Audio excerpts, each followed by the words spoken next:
healing is not linear. And if you didn't know already, healing doesn't always feel good. Having to look at yourself or even see that places that you feel like you've grown from, you're still kind of working on, that doesn't feel good.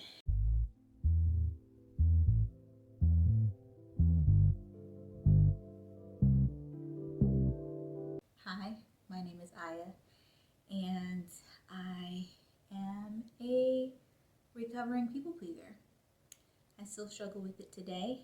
And I realized that something that I thought I had grown out of, i.e., being passive aggressive or being an enabler or just being bad at maintaining boundaries, I realized today that I'm still struggling with that. And it's always the hardest when you're struggling with that when it comes to family.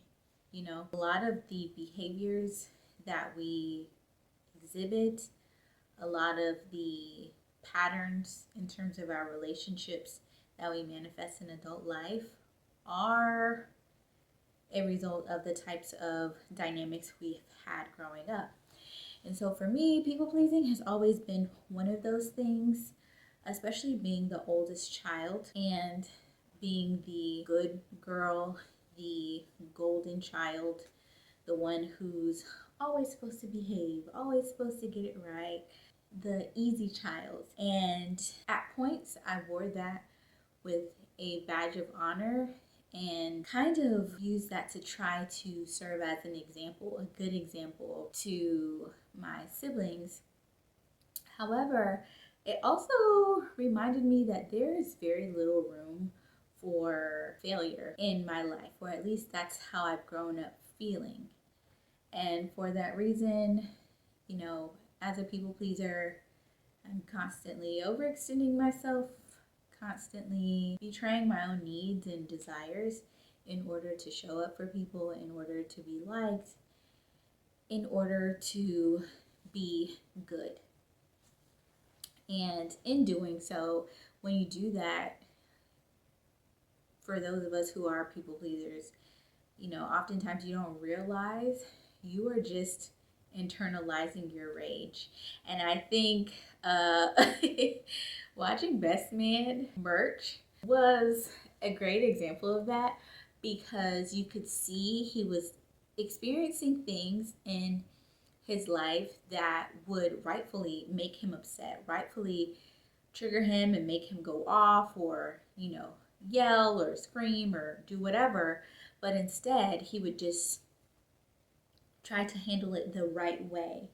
And instead of it making him feel good, it just created all this pent up emotions and anger. He would just suppress those emotions.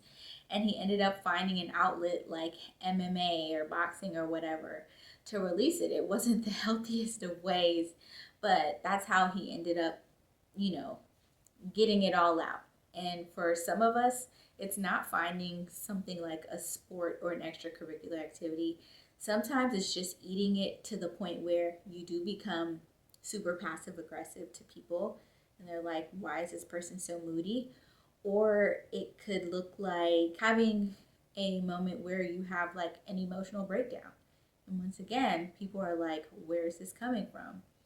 Or it's just you becoming really resentful of people and not truly understanding why things have seemed so good for so long and then suddenly now you've completely iced them out. For me personally, I've been trying to work on it and I would like to say that I have. I'll give myself credit, I have. However, old habits die hard, you know, and when it comes to maintaining boundaries, it's not enough to just set a boundary. It's up to us to enforce it.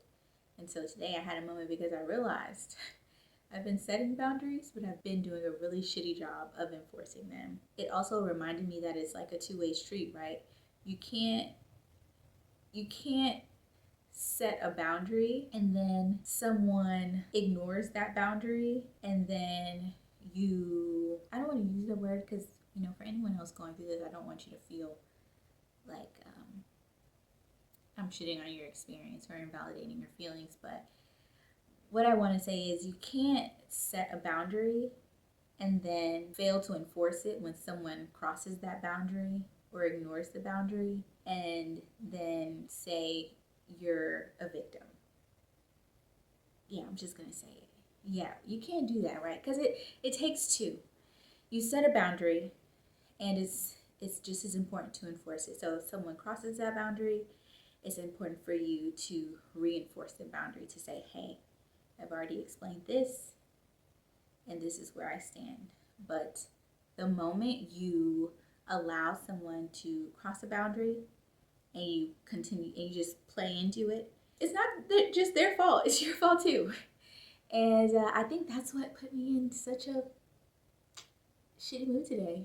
It's just realizing that and then having a frank and honest conversation with a loved one about it. I think it just kind of put it into perspective for me, and it didn't feel good. I truly appreciate the conversation, but it didn't feel good, and I feel like I've just kind of been sitting in it all day. And so today, my goal was to come on here and make a video about all the things that you need in the different trimesters of your pregnancy. But I just couldn't bring myself to make that video because I felt like I needed to get this out. So once again, this is just a reminder that healing isn't linear, and that's okay. Just like all things in life, in order for you to master something, a skill, whether it is enforcing your boundaries, learning how to say no, staying away from a certain type of person, breaking a certain habit, it takes practice. It takes repetition. And sometimes you're gonna slip up and backslide, but that doesn't mean that you're failing. That just means you're human. And you have another opportunity to get it right, put it into practice, and turn this practice into something that is second nature. So yeah, if you're struggling today with whatever it is you feel like you've grown from, where you're growing from, and you're in this space where you're like, dang, I really thought I was doing better, but I realized, today, now we're not saying every day, but today, I'm not quite getting it right. Give yourself some grace. Give yourself some grace and know that it's all a part of the journey. It is all a part of the journey when it comes to healing. You're going to be up all the way up one day, and then you may be down the next. But it's all about the steps you're taking towards getting to the next level.